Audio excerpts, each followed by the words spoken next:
Salam alaikum Malion. Amna kuma fɛn damadɔni kan ka da kan wagati in na kumaw dabirili cayara, galon cayara, n ta sidɔn cayara. Bi kuma fanba o bi sini le 10 mobilisation ko de kan. O mana bɔ yen nɔ an ɲɛ b'a la nin y'a tile damadɔni ye regroupement min wulila ka taa ɲɔrɔ ka taa se Buye ma walasa ka sini boli bonya k'o da kan. O kuma bɛ ka caya. O fana mana bɔ yen an ka autorités précisément an ka président illégitime n'o ye IBK ye a n'a a ka mɔgɔ dɔw olu paniquelen don kosɛbɛ.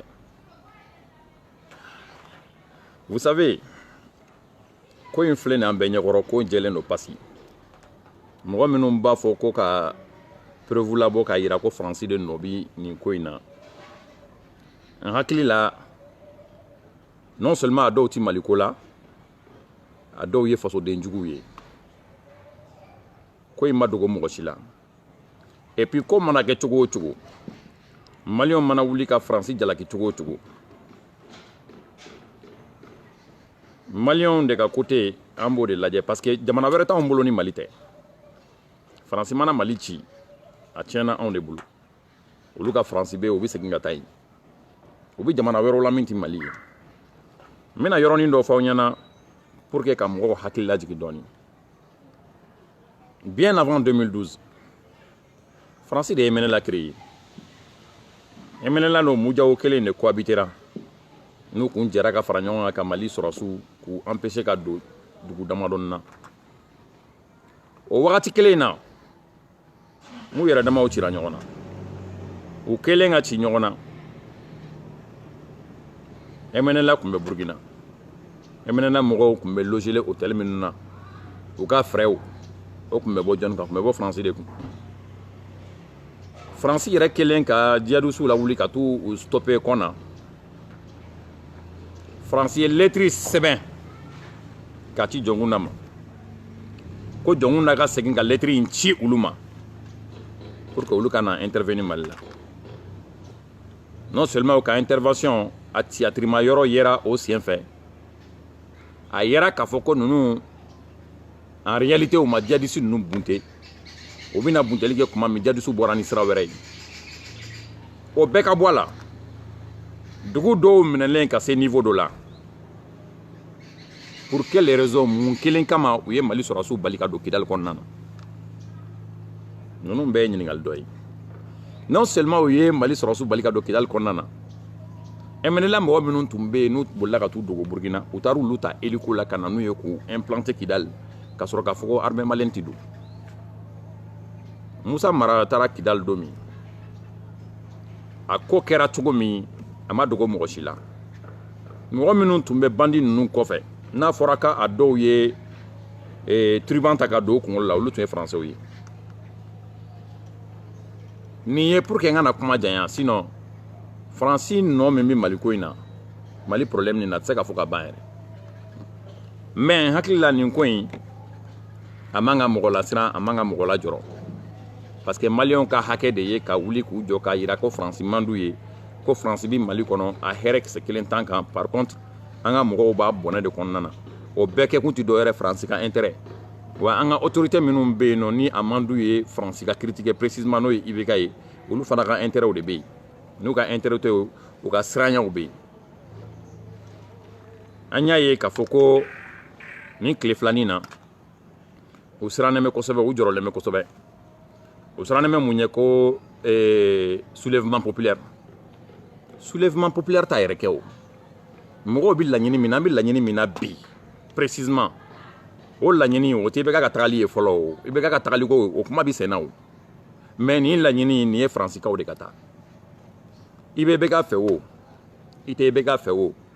n'i kɔni bɛ Mali fɛ, i kan ka ye nin na. Hali n'i bɛ RPM na, hali n'i ye IBK ka somɔgɔ ye, a baramɔgɔ dɛ, n'i bɛ Mali kɔni fɛ i sen kan ka ye nin na mais o kɛlen bɛ ka taa den lankolon dɔw ta k'u bila ka diɲɛ galon bɛɛ tigɛ ko ni Faransi taara an b'a kɛ cogo di ni Faransi tɛ yan an ka sɔrɔsiw b'a kɛ cogo di jadisuw bɛna minɛ yan ne yɛrɛ kɔni t'a dɔn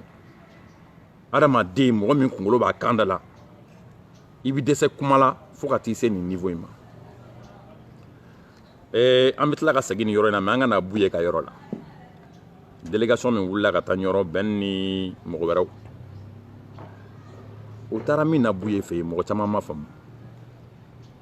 comme n y'a fɔ aw ɲɛna cogo min ninnu bɛ niveau min na bi hali n'u ye jurukisɛ y'i bolo u b'a fɔ ko sa de filɛ nin bolo samara sen kelen walima bere n'u y'a y'i bolo u b'a fɔ ko marifa filɛ nin bolo délégation min taara ɲɔrɔ u ma taa ɲɔrɔ pour que ɲɔrɔnkaw ka bɔ ka marcher u ma taa ɲɔrɔ pour que Buye ka bɔ ka marcher u ma taa ɲɔrɔ pour que Buye k'a fɔ ko a ka mɔgɔw ka bɔ Bamakɔ yan ka marcher u bɛ jamana wɛrɛ la ninnu bɛ se ka Faransi kɛlɛ ko kuma fɔ Buye ye wa anw bɛɛ wolola ka Buye ninnu to nin Faransi kɛlɛ in na n hakili la Buye ninnu de kɛra mɔgɔ fɔlɔ ye minnu ko ko Faransi kana na Mali la ninnu talen ɲɔrɔ mun y'a ko fereke mun nana ni nɛnfilatigiya y'a kuma kɔnɔna na kuma fɔcogo u nalen ka bɔ ɲɔrɔ u ye kuma fɔ ka kiliyan u ko k'u ni Buye ma se ka ɲɔgɔn ye k'a fari man da la dɔɔni ɲɔrɔnka dɔw ko k'u tun bɛ ka yɛlɛ u tun bɛ ka jigin fo 10 degré la 10 degré an ka cɛkɔrɔba ni musokɔrɔba fɛn fɛn bɛ ɲɔrɔ k'a fɔ ko bana b'u la o tɛ dɛ fari tɛ se ka sɔn kosɛbɛ quoi Buye b'o de la an bɛ dugawu dɔn kɛ ani ɲɔrɔnkaw bɛɛ ye ala ka dɔ bɔ nana in fanga la ala k'u ka kɛnɛya d'u ma donc Moulaye Idriss ko a ma kuma Buye nɔ la a ma fɔ ko Buye ko ten a ko k'ale mɔkɛ ko o tun ye Faransi olu de fɔlɔ ye Faransi kɛlɛ kɛ ale yɛrɛ bakun lui-même personnellement ale ka dugawu dɔn b'u ye wa a bɛ u soutenir a b'u soutenir kɔrɔ tɛ k'a bɛ bɔ ka marcher ou bien k'a bɛ jama labɔ o tɛ o les Maliens ne comprennent pas n'i ye ko in yɛrɛ kɛcogo jateminɛ kosɛbɛ i b'a ye k'a fɔ ko ministre fila de bɛ yen ministre fila olu ka mɔgɔw de bɛ ka essayer k'u bi ko in ka saboter o ministre fila ninnu yɛrɛ b'a kalama o u t'a kalama o u ka den sannenw de bɛ nin baara ninnu na ni ninnu wulila ka taa ɲɔrɔ takun wɛrɛ ma k'u la koyi u taara ka bonya da Buye kan ko boli tɛ se ka kɛ k'a sɔrɔ mɔgɔba dɔw bɛ jamana kɔnɔ olu ma ka ci f'u ye téléphone tun bɛ ka sonner donc an ka sonnerie ko b'a la bon ninnu ko k'u tɛ se ka marche boloda cogo si la ko n'u ma taa bonya da Buye kan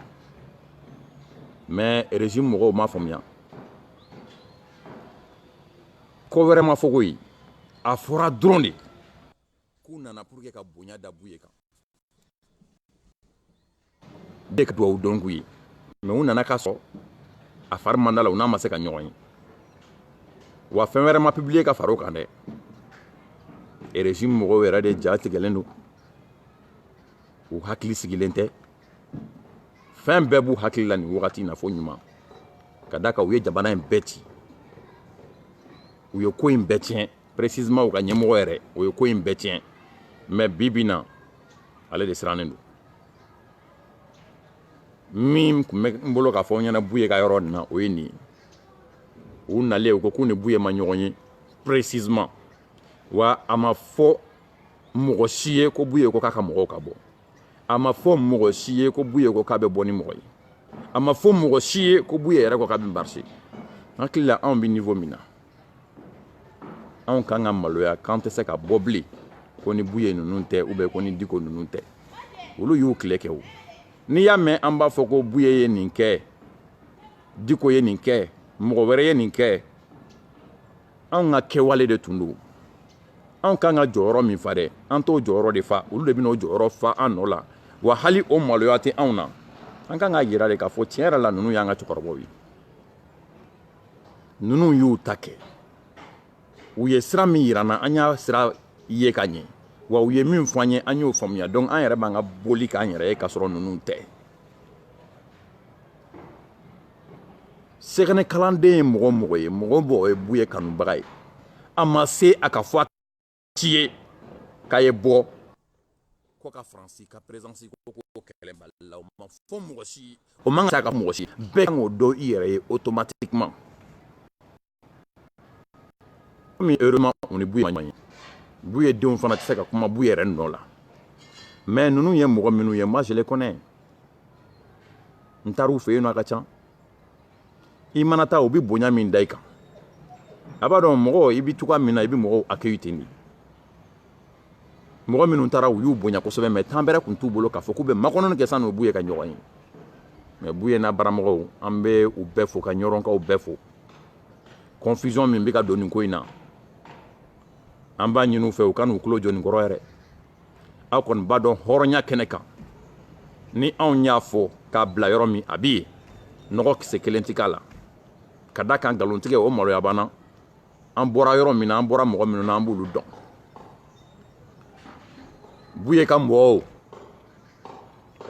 a kɛra mɔgɔ o mɔgɔ ka mɔgɔ ye i kɛra diinɛ la o i tɛ diinɛ la o i ye silamɛ ye o i ye dɔ wɛrɛ ye o i mana kɛ a fɛn o fɛn ye fɛn min ye Maliko kɔni ye a ma se mɔgɔ k'o f'i ye fɛn min ye Mali kunkanko ye ani Mali wulikajɔ a ma se mɔgɔ k'o don i tulo la n'i y'o mɛn c'est automatique o y'i yɛrɛ ka ko de y'i bolo aw yɛrɛ y'a ye ko in daminɛ ne tun t'a la o mais ko in nana se niveau dɔ la n b'a dɔn ko Maliko don hali ni n tun b'a don a la n tun tɛna essayer ko n b'a saboter a ko sigira ne ɲɛna a daminɛna ne ɲɛna a kuma fɔlɔw kɛra ne ɲɛna mais n tilala k'an yɛrɛ retirer ka bɔ a la n ye n yɛrɛ retirer ka bɔ a la kun min na ne de b'o dɔn n bɛ tila k'o fɔ ɲɛna o kɔrɔ tɛ k'a fɔ ko a ko ma ne kun minɛ walima Maliko tɛ o mais an bɛna na kuma o bɛɛ kɔnɔ wagati wɛrɛ la et puis kun min y'a to a bɛ wagatinin bɔ n tɛ ka video kɛ n bɛna o bɛɛ ɲɛfɔ aw ye ni Ala sɔnna ma mais comme wagati kɔrɔnen don sisan an ka wulikajɔw yɛrɛ barika bonyanen don ni le 10 janvier wulikajɔ in na f'an k'a yira maliyɛnw na k'a fɔ ko anw yɛrɛ anw minnu filɛ nin an bɛɛ bɛ Maliko de la mɔgɔ ko t'a la parti ko t'a la diinɛ ko t'a la Maliko de don a y'aw miiri dɔɔni sɔrɔdasi minnu bɛ ka sa a y'aw miiri dɔɔni ni Faransi tun tɛ yan an ka nin sɔrɔdasi ninnu tɛ manamana faga tan sɔrɔdasi ninnu tɛ ka taa faga kɛlɛkɛyɔrɔ la o n ko binkanni de bɛ ka taa k'u kan u manama sumalen kan kɔnɔna na u bɛ t'u faga mɔgɔ minnu bɛ t'u faga sɔrɔdasiw b'olu natɔla ye Faransi sɔrɔdasiw b'olu natɔla ye pour que u tɛ réagir wa n'an ka mɔgɔw wulila k'u bɛ taa u kama f'u ka permission de ɲini sani permission nin yɛrɛ ka accorder o b'a sɔrɔ bandiw taara an b'an sigi k'o makɔnɔ wa anw tɛ Faransi contre la dɔwɛrɛ la koyi Faransi ka ingérence a n'a ka double jeu wa o tɛ continuer Mali la hali ni régime mɔgɔw y'u yɛrɛ faga hali n'u ye jeune kirikara bɛɛ san k'u bila nkalontigɛ la réseaux sociaux kan nin wulikajɔ kelen a bɛ kɛ wa a wulikajɔ min filɛ nin mɔgɔ si den kelen t'a kɔnɔna na min bɛ mankan fɛ mɔgɔ si den kelen t'a kɔnɔna na ko min bɛ soulèvement populaire ou bien dɔ wɛrɛ fɛ a fɔra ko les 10 mɔgɔw bɛ bɔ les 10 mɔgɔw bɛ bɔ hɛrɛ ni baden kɔnɔna na mɔgɔw bɛ bɔ u bɛ segin ka taa so mais minnu b'a la k'u bɛ mɔgɔw bali ka bɔ jama min bɛ bɔ a bɛɛ tɛ contrôler dɛ komi olu furadama n'u ye fɛɛrɛ kɛ ka nkalon tigɛ ka kiniw kɛ ka wagasidiw kɛ u ma ɲɛ sɔrɔ a la u bɛ wuli k'a essayer k'u bɛ répression kɛ mais ni Ala y'u ci ko u ko k'u bɛ mɔgɔw bali nin kelen na ni min bɔra la minnu bɛ ka organiser olu nɔ tɛ olu nɔ tɛ minɛ la minnu nana k'u b'a ko tiɲɛ olu de nɔ don yɔrɔ maliyɛn den lankolon o ma daminɛ bi la o kabini Modibo Keyita tile kabini tubabu bɛ yan siɲɛ fɔlɔ la ni maliyɛnw bɛ k'a fɔ ko tubabu ka taa den lankolon dɔw de tun bɛ yen min bɛ taa wari minɛ tubabuw bolo pour que ka maliyɛnw yɛrɛ kɛlɛ Libi cira ten o jamana o jamana cira Irak cira ten jamana o jamana cira a jamana kɔnɔdenw de ye yɔrɔ wɛrɛ mɔgɔw dɛmɛ ka jamana ci bon comme dɔ kɛra kuma na an bɛ ɲɔgɔn bila nin yɔrɔ in na peut-être yanni sufɛla cɛ an bɛ segin ka na don vidéo kɔnɔ tuguni donc Ala ka wula hɛrɛ d'an ma Ala ka hakilina ɲuman d'an bɛɛ ma bɛɛ k'i préparer le 10 janvier c'est demain le 10 janvier c'est dans quelques heures 14 heures ni juma jiginna dɔrɔn an bɛɛ ka ɲɔgɔn sɔrɔ yen k'an bɛn sini n'Ala sɔnna ma